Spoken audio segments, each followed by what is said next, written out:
Longsor yang terjadi di Kelurahan Tirosompe, Kecamatan Bacukiki, Kota Parepare, membuat satu rumah warga rusak parah tertimbun material longsor. Petugas dari BPBD, pemadam kebakaran, dan kepolisian berupaya untuk membersihkan material longsor. Pembersihan material longsor ini pun sempat terkendala akibat hujan terus mengguyur lokasi ini, sehingga petugas menghentikan proses pembersihan material longsor. Selain itu, sejumlah lokasi di Kota Parepare juga terendam banjir.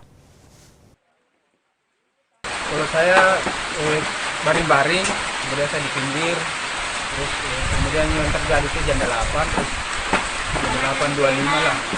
Ya, jam 8.25 lah kayak yang terjadi itu. Terus saya kira guntur, ternyata pondasi yang runtuh. Baru saya sadar ketika saya ketimpaan pondasi. Oh, ada berapa orang yang tinggal di dalam itu, Pak? 3 orang. Siapa saja itu, Pak? Saya sama istriku sama anakku. Oh iya, saat ini di mana Pak sekarang? Saya mengungsi di sini. Di rumah tetangga ya, Pak? Iya, di rumah tetangga.